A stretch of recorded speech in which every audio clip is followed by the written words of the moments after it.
This video is brought to you by Studio Brainstorm. Check out our website, buy our books, and if you have a story worth telling, please feel free to contact us. We're always on the lookout for new ideas. Thank you and enjoy. When you hear the word swashbuckler, usually one of four things leaps to mind. Robin Hood, the Three Musketeers, anything to do with pirates, and Zorro. As of this video, Zorro is now over 100 years old. Really ponder that for a second. A character that was written shortly after the First World War and is yet just as recognizable now as he was then. And while Zorro certainly isn't the first hero to use a secret identity, that honor belongs to Baroness Orczey's Scarlet Pimpernel, it is undeniable that Zorro helped play an instrumental role in the evolution of the classical action hero into the superhero. This character has existed in almost every form of storytelling medium known to man: books, radio, theater, TV shows, and comics. Though, of course, his most famous and popular iterations have been in film. Of course, all this raises several questions. Why is such an old-fashioned character still so popular? What is it about this guy that makes him just as recognizable and relevant today as he was a century ago? Why do we care about Zorro?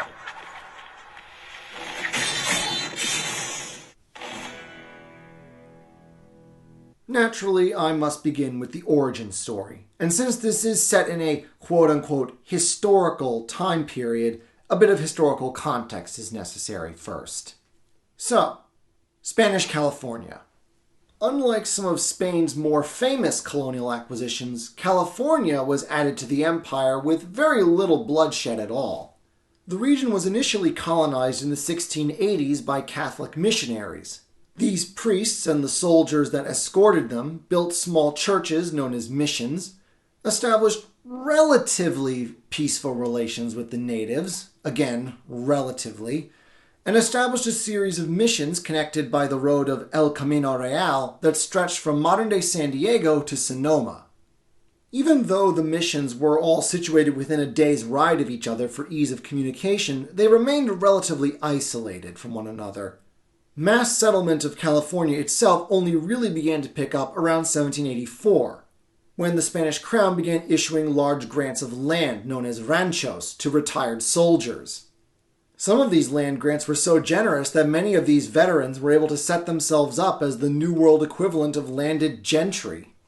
In the end, Spain lost control of California to Mexico in 1822, a year after that same country declared independence from the crown. Zorro takes place in a highly romanticized version of the early 1800s in California, during those last waning years of empire. And now, let's skip ahead a century. The year is 1919. Europe is just recovering from the First World War, and America is moving to take its place as the pop culture epicenter of the West. And, thanks to new innovations in cheap printing technology, it is the golden age of pulp fiction. Cheap short stories in every conceivable genre, from westerns to romance to mystery to sci-fi and fantasy. And among those early pulp slingers was one Arthur Johnston Macaulay, a man with quite possibly the most un-Spanish name you could imagine. By this point, Macaulay had already written for several pulp magazines, and in 1919 he wrote what he thought was going to be a simple one-shot deal. A small 5-part novella entitled The Curse of Capistrano, a story about a masked man who fought crime, corruption, and for the sake of justice and the oppressed. He wrote it, published it, and then went about his day. And that's when fate took one of its funny little turns. For 1919 was also the height of the era of silent film. And one of the rising stars of that period was one Douglas Fairbanks. It just so happened that not only had Fairbanks just gotten married to actress and film producer Mary Pickford, but he'd also just founded his own studio, United Artists, along with Charlie Chaplin and D.W. Griffith. Fairbanks and Pickford stumbled onto the Curse of Capistrano while on their honeymoon, and they liked it so much that they decided that this would be the first United Artists studio project as soon as they could get the rights from Macaulay. And so, 1 year later, The Mask of Zorro premiered in theaters in 1920. Its popularity exploded, Macaulay was inundated with requests for more adventures of Zorro, and the rest is history. For this version, I'm going to be covering 4 different versions of Zorro. The original pulp story, of course, the 1920 silent film starring Douglas Fairbanks, the 1940 remake starring Tyrone Powers, and the 1998 film The Mask of Zorro starring Antonio Banderas. Because I'm doing more than 3 entries in this episode, instead of my usual formula of enumerating every single reason each version is good, I'm just going to divide this video up into 5 sections, 1 for each version, and give a brief summary as to what I think each version does so well, or unique in representing the character and his world. With that said, let us begin at the beginning. The Curse of Capistrano is a fun, pulpy adventure story, and that really is its primary appeal. Lord knows the twist that Zorro is in fact Don Diego certainly isn't, especially not in a post-superhero world like ours. The story is a very simple one. Most of the time, Don Diego Vega assumes the pose of a lazy and apathetic dandy. Though he is the son of the richest man in Los Angeles, he is more interested in, as he puts it, music and the poets than the manly pursuits of riding, fighting, and courting women that is expected of a young caballero. But whenever he sees or hears of injustice, he drops his apathetic facade, dons mask, cloak, and hat, and becomes Senor Zorro, fighting for justice and punishing the wicked. By the beginning of the story, Zorro has already been active for quite some time, and because he made his first appearance at the famous mission of San Juan Capistrano, he is known as the Curse of Capistrano, the title of the story. His primary antagonists include the corrupt and nameless governor, the boastful and drunkard Sergeant Gonzalez, and his arch-foe, the local commandant of Los Angeles, Captain Ramon. However, lately Diego's father has been pressuring him to get married, and so he has decided to pay his respects to the Pulido family, and especially their beautiful daughter, Lolita. The Pulidos have fallen on hard times financially, having gotten on the wrong side of the governor. Naturally, the 2 parents are ecstatic at the idea, as the marriage will save their family from ruin. But Lolita herself is something of a romantic. As such, she repulses the apathetic and utterly unromantic Don Diego, and despite her better judgment, can't help but fall for the dashing rogue in a black mask when he starts to pay his addresses to her. Aside from the plentiful chases and sword fights, highlights of the story include Zorro convincing the other young aristocratic men to join him in his fight for justice, punishing a corrupt magistrate for sentencing an innocent friar to be flogged, and rescuing the Pulidos from a dungeon cell after they are falsely accused of treason by a spiteful Captain Ramon, whom Zorro then kills, though not before carving his famous Z into the other man's forehead. It all comes to a climax with Zorro and Lolita under siege in the local tavern by the governor's troops, only to be saved at the last minute by the other young caballeros, who threaten to oust the governor by force if he doesn't pardon Zorro and stop being corrupt. Naturally, the governor agrees, Zorro reveals his identity, marries Lolita, happy endings all around. Apart from the whole twist that Diego and Zorro are the same person, the story has aged remarkably well. It's just a fun, swashbuckling adventure and delivers all of the action and thrills that it promises. You don't go to a story like this looking for something deep or complex. You go there to have a fun time. And I can safely say that even a century later, The Curse of Capistrano still delivers. Highly recommended. Next. Ah yes, the film adaptation so successful and famous that it caused the original source material to change its title. I suppose even in 1920, Douglas Fairbanks and co. thought that the whole "what a twist, Zorro and Diego are one and the same" was already old hat. As such, they just dispense with all that and show the audience Diego changing out of his costume right after his first sword fight. Watching The Mask of Zorro for the first time, I found myself liking this film a lot more than I expected to. There are plenty of reasons why, but they ultimately boil down to one thing: Douglas Fairbanks. This man makes this movie, and not just in the literal sense. His portrayal of both Diego and Zorro is pitch perfect. When he's Diego, you really believe that he's this limp-wristed, apathetic dandy. Once he dons the mask, he becomes the dashing hero, vanquishing evildoers with a sword thrust and a smile.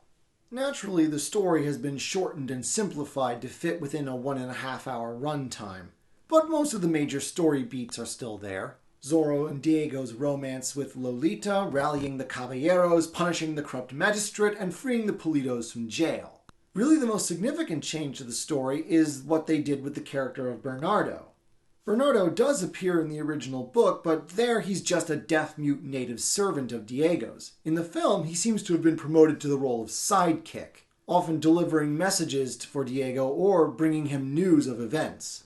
There's also the added addition of Diego having recently returned from Spain, even though this was never mentioned in the book. But of course, this being a Zorro film, the best parts of the movie are the sword fights. Not only are they well choreographed, and it's a lot of fun to watch Zorro defeat and humiliate his opponents, but because Fairbanks was also trained as an acrobat, we get to see some pretty impressive stunt work for 1920. Not Buster Keaton level stunt work, mind you, but still pretty impressive.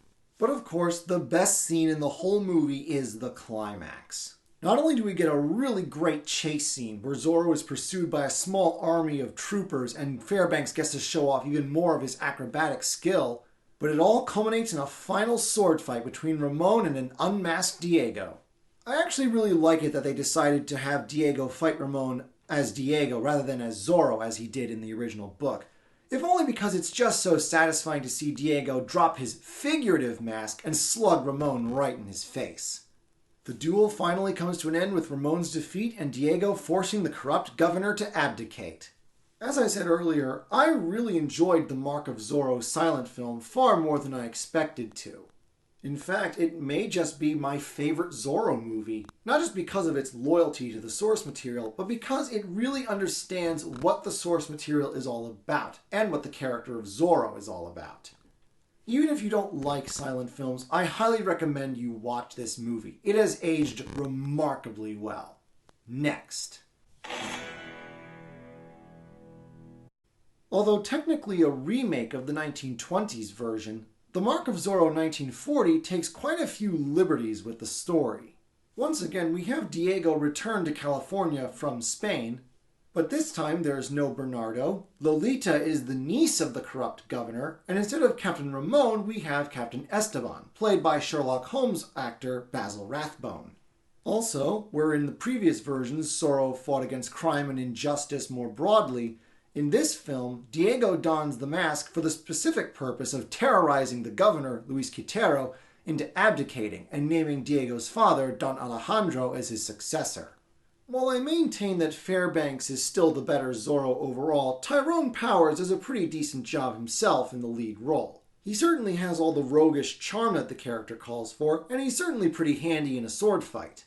My one complaint is that whenever he plays Diego the dandy, I think he kind of overplays it, to the point of being a little silly, even for a lighthearted adventure film. Santa Maria, have you met the fellow? I've never so much as seen his face. I happen to admire courage. Dashing about with a cutlass is quite out of fashion. Hasn't been done since the Middle Ages. Another point in this film's favor is that both Lolita and Fray Felipe play more significant roles in this version, as they are the characters that Diego lets in on his secret identity. I also really like how the priest keeps expressing the desire to kill the governor, only to remember that as a Franciscan he's taken a vow against violence. What is all this, Father? Well, I am no longer alcalde. In my place is a man... In his place sits a viper, so foul and so black, ought to be alone with him for 5 minutes, 5 little minutes, long enough to tear his windpipe out of his throat. God forgive me. The villains are also a lot of fun in this version. Rathbone really plays the role of a charismatic villain in Captain Esteban, and the governor is just so greedy and slimy that you really love to hate him, and so you especially enjoy how spooked he gets whenever Zorro shows up or is even mentioned. But of course, the best part of the movie, once again, is the climax. Not only do we get a really terrific sword fight between Rathbone and Powers,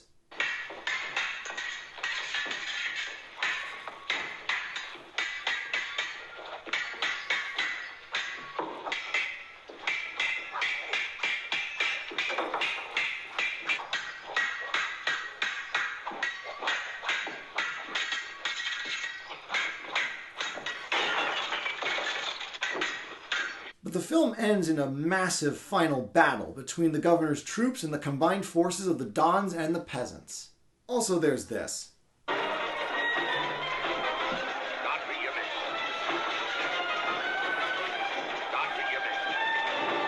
While I still think that the Fairbanks version is better, Mark of Zorro 1940 is still a well-made and highly enjoyable adventure film.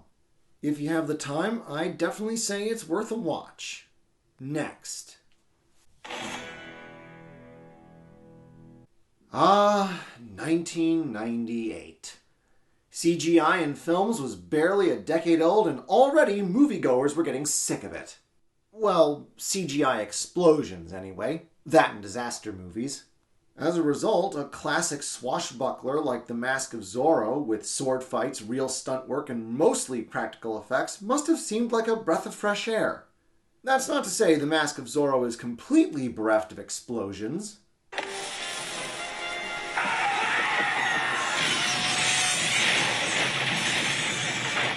Jokes aside, the Mask of Zorro has a lot of good things going for it. And while Douglas Fairbanks may be the best Zorro character, I maintain that this is the best Zorro movie. Not only because this is a great take on the classic passing of the hero's mantle to a younger generation, but because in this film we get genuine characterization, not just of both the older and younger Zorro, but also of the love interest and the villain, which is not very common in Zorro adaptations. Nearly all the previous incarnations of Zorro, including versions that I was unable to include in this episode, are mostly plot-driven. Zorro is a fully formed character, and the appeal is in his thrilling adventures. The side characters are just side characters. The bad guy is a dastardly villain, and the love interest is just a love interest. Not so in this film. Okay, quick plot summary. The year is 1821, and Spain is about to lose California to Mexico. Diego, aka Zorro, played by Anthony Hopkins, is out on one last escapade, foiling a plot by his hated enemy, Don Rafael Montero, played by Stuart Wilson. Unfortunately, Rafael figures out who Zorro really is, and when he attempts to take Diego prisoner, accidentally gets Diego's wife killed. Rafael really hates Diego/Zorro, mostly because he has everything that Rafael does not: a loving wife, a child, and the adoration of the people. And so after Diego is captured, Rafael decides to really twist the knife by taking his infant daughter Elena away and raising her as his own before fleeing to Spain. 20 years later, Rafael returned with a grown-up Elena, played by Catherine Zeta-Jones, and a plan to buy California from a cash-strapped Mexican government.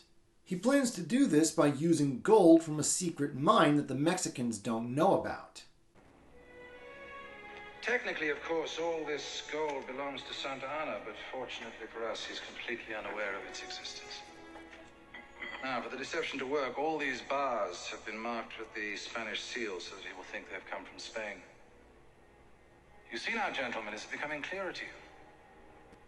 2 days from now, we will buy this country from Santa Anna. But we will buy it with gold dug from his own land. Also, there is slave labor involved, because, evil rich guy. Upon hearing that his arch foe is back, Diego busts out of jail fully intending to kill Rafael, only to realize that he just can't up and kill the man that his daughter thinks is her father. Shortly thereafter, he comes across a drunken thief named Alejandro, played by Antonio Banderas.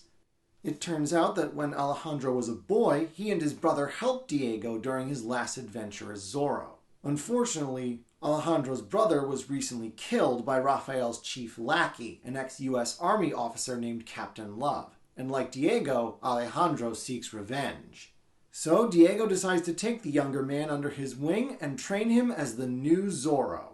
Though things become complicated when Elena starts to fall in love with the new Zorro, as well as discover the truth of her origins. Once again, we have some really great sword fights and stunt work. Banderas is clearly enjoying the role. And it really is great to watch him defeat his enemies, both in exciting ways and in hilarious ways. Bend down. Touch your toes. Bend over. Would you excuse me, Capitan Love? Thank you. But again, the best part of this movie are the characters. Raphael has quite a few more layers to him than your typical Zorro antagonist, as he genuinely does seem to care about Elena as if she really was his daughter, and he can't bear the thought of losing her like he lost her mother, Diego's wife. Mind you, he's still irredeemably evil enough that it's really satisfying to watch both him and Love get killed by the very gold he intended to buy California with.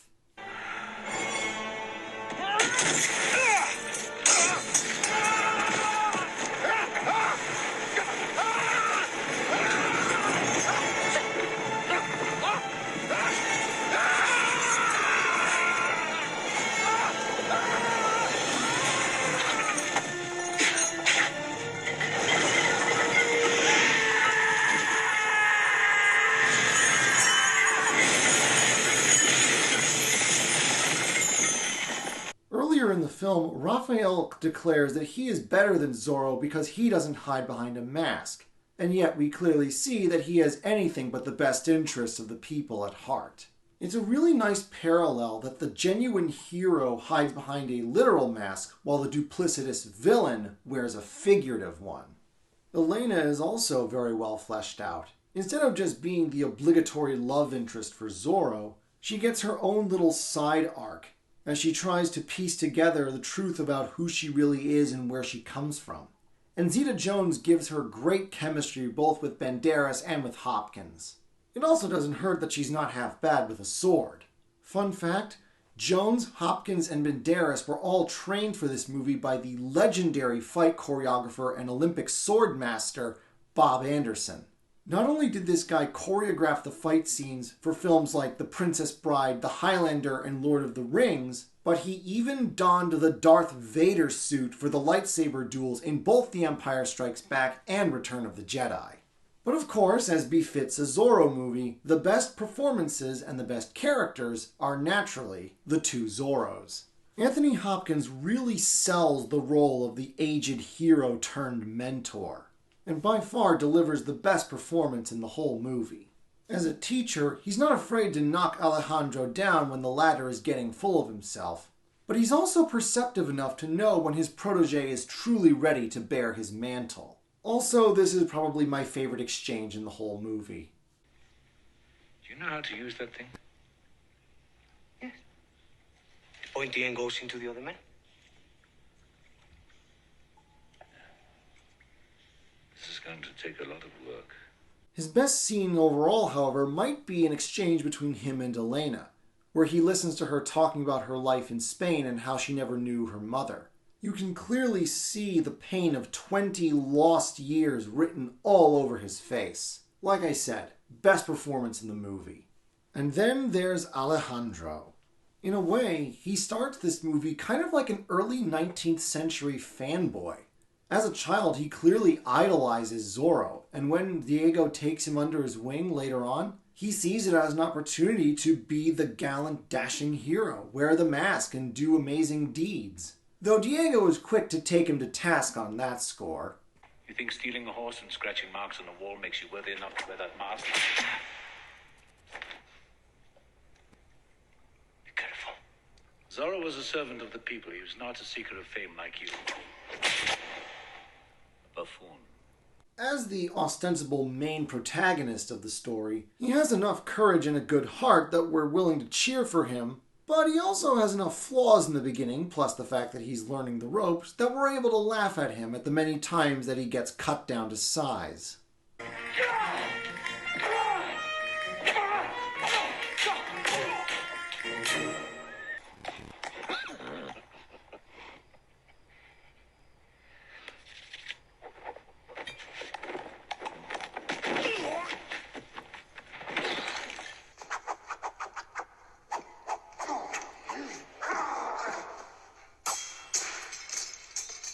In In the end, he truly does grow into his role and proves himself worthy of the mask.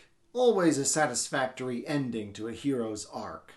In the end, The Mask of Zorro is a truly excellent film.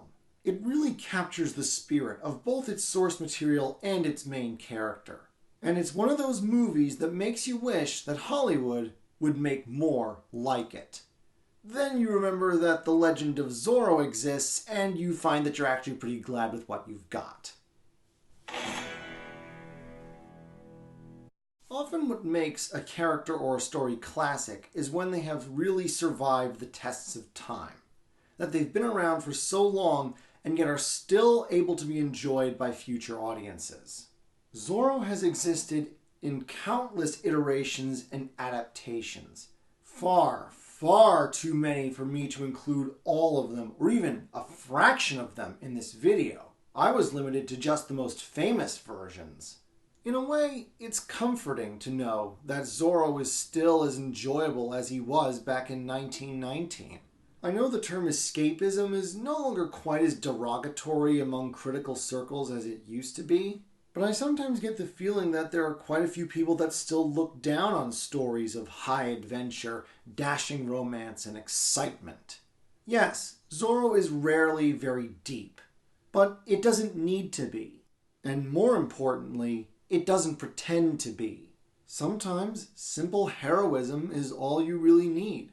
And maybe, just maybe, that is why we care about Zorro. Thank you for watching. I hope you enjoyed this episode. My next semester of online classes will be starting soon, and I realized that I won't be able to do long videos like this, and also be able to do well in class. This means that for the foreseeable future, instead of full-on Why Do We Care episodes, I'm going to have to come up with something shorter, something that I can do that takes less time, at least if I want to keep advertising my publishing house, Studio Brainstorm. Well, if there's one thing I know I'm good at, it's coming up with ideas, and if I know there's one thing I have trouble with, it's actually carrying them out. Still, I intend to do my best, and hopefully you'll be hearing from me soon.